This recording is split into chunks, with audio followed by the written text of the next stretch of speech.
Hey guys, so I'm here with a new video today, and I wanted to talk about Vacuo and whether it will fall to Salem or not.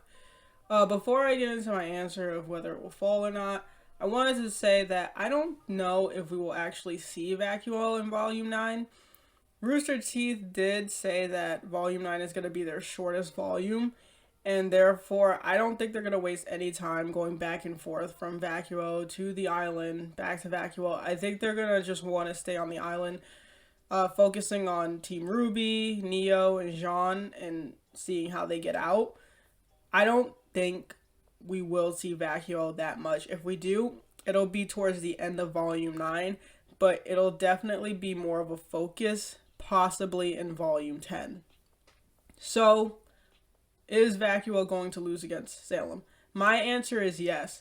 Now, if you've been watching RWBY for a while, or you've been watching up to Volume 8, you notice that there's a pattern with Team RWBY, and anywhere they go, Salem usually follows, and for the most part, it's pretty much been 2-1 with Salem in the lead. She did destroy Beacon. Atlas and Mantle are gone from the map. I don't even know if they really exist anymore. But the only battle that she really truly lost was Haven Academy, and Mistral didn't really fall or anything like that because she didn't get the Spring Maiden powers. She didn't get the relic. That was later on. And also, nobody lost. RWBY was still alive. Everybody was good. It was just her team members had lost, and Cinder was presumably dead. So that was the only battle Salem really lost.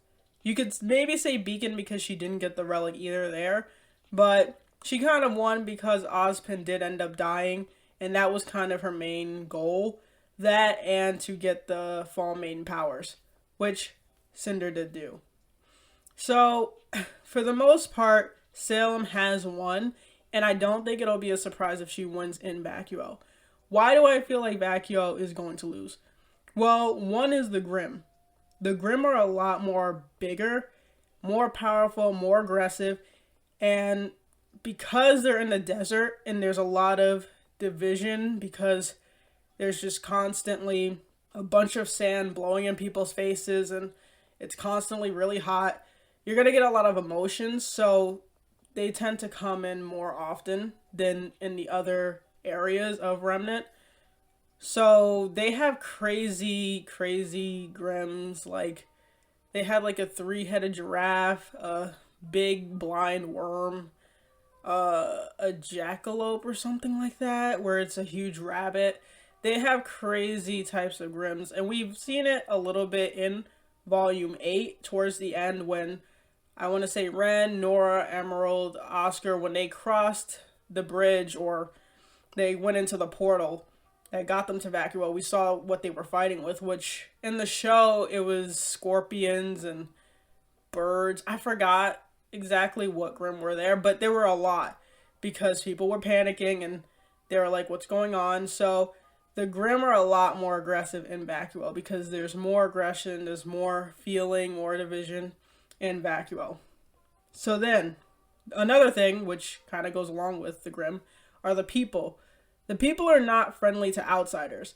And there's going to be a bunch of people from Mantle and Atlas coming into Vacuo. People from Vacuo are not going to like the citizens of Atlas. Definitely not Atlas. Maybe Mantle, but not Atlas. So they're not going to be friendly to them, and they don't like outsiders anyways. So I'm editing the video right now, and just for clarity, I said that the people of Vacuo are not friendly to outsiders. Just to make it more clear, what I meant was that they're not really the type of people to go out of their way to help others. It's kind of like, okay, you get here, it's a harsh environment, you need to figure it out yourself. So they're not trying to really go out of their way to help people that are coming into Vacuo from Atlas and Mantle. They're going to just be like, okay, like, you're just going to have to learn how to survive like the rest of us. And I don't think that's going to be their plan. They kind of want to get people to work together. The team of Oscar and everybody else and Winter, they're probably going to want to gather people from Atlas, Mantle, and Vacuo and get everybody to work together to defeat Salem or to stop her from ruining Vacuo. And I just think that's going to be very, very tough with the type of people that they're working with there. And people in Vacuo are always on the run because they're afraid of the Grimm. So it's definitely going to be a lot of division within Vacuo, which is not going to be good because the Grimm are going to come in more aggressive as well. Third of all, the headmaster. The headmaster is Theodore, and I really don't like him. He's like alright, I guess, but he seems very erratic, and he doesn't really have a good head on him. He's easily stressed because in Before the Dawn, which was the second book based on the RWBY series, he was really like scared of Salem, even though she was nowhere near Vacuo yet. But another thing that kind of stood out to me was that his right-hand man, or woman in this instance, who is Rumpole. He didn't even notice that she was under like a spell from the enemies who were the Crown. He didn't even notice that she had been under mind control for like a week. Like, he didn't think, oh, you're reassigning teams, that's kind of weird or anything. Like, he never caught up with anything, so I already have a bad feeling about him. But Glinda Goodwitch seems to like him, Ozpin seems to like him, so I don't think he's gonna be like Lionheart, where he betrayed Ozpin already. But I can see him going the same route as James Ironwood, because he just seems already scared of Salem, and she hasn't even arrived at Vacuo yet at this point, from if you're talking about Before the Dawn. So that's another reason why. The fourth reason is the environment. Again, kind of the same with the Grimm and the people. The environment is really harsh, and that's why a lot of people have to move around a lot, and it's not easy to fight in. So there also aren't a lot of good fighters in Vacuo. I know in Before the Dawn, Sun told everybody to go fight the big battle against the bad people who were the Crown. It was kind of like the same thing Blake and Sun did when they were like, okay, let's fight the White Fang, everybody. It was the same thing. But most of the Vacuum people do not fight. They usually run away and keep it moving. The only people that tend to be the most skilled fighters are either the students in the academies or the bad guys. Those seem to be the only skilled fighters. Now, if Salem gets the Sword of Destruction, this will be really, really bad, because we don't really know exactly what the Sword of Destruction does, but just guessing by the name, it's not good. So I think that if Salem gets this, which another obstacle that Salem does have to face, and maybe this is why she'll lose, is she has to find the Summer Maiden. We don't know where the Summer Maiden is. We don't know who it is. My guess is that she's outside of Vacuo. I think it would be smart if she was outside of Vacuo, especially knowing that Salem had just destroyed Beacon and Atlas and Mantle are pretty much off the map. I would think that Theodore would say, hey, because I'm pretty sure he knows who she is and where she is, but I feel like he would tell the Summer Maiden, hey, you should run away and not really come here. But I feel like it's going to be the opposite, where Theodore's going to say, hey, Summer Maiden, can you come over so you can open up the vault and we can use the Sword of Destruction? Because that's what happens in every volume where they're trying to get the relic.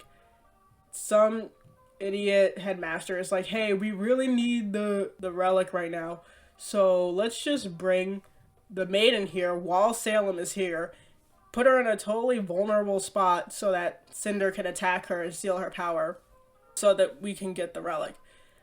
I feel like that's what's going to happen, and we're going to see. I think that the Summer Maiden is Glinda, so if that's true, she would have to be in Beacon, and she would have to come all the way to Vacuo to get the Sword of Destruction. But if that happens and Salem does get the Sword of Destruction, that would be really bad, because I Yeah, just by the name, it doesn't sound good. It sounds like the Sword of Destruction could do a lot of damage. And I think, if I'm correct, because this is how I'm going to end the video, is the last battle, I believe, is going to be in Beacon. I don't think the last battle is going to happen in Vacuo. We might not even see Vacuo get destroyed. Because, again, I think Volume 9 is going to focus on the island. So maybe by the time Team RWBY, Jean, and Neo get back, Vacuo is already destroyed. And they're on to Beacon. Because Salem has to go back to Beacon to find out where the crown is. Because she never got it. And once she has those 4 things, it's over. Pretty much Salem has won because everybody's divided and fighting. So that's how I think it will end. This is also why I think Vacuo will fall. If you want me to go more into detail about it, let me know. But yeah, let me know what you think. Give it a like, and I'll see you at the next video.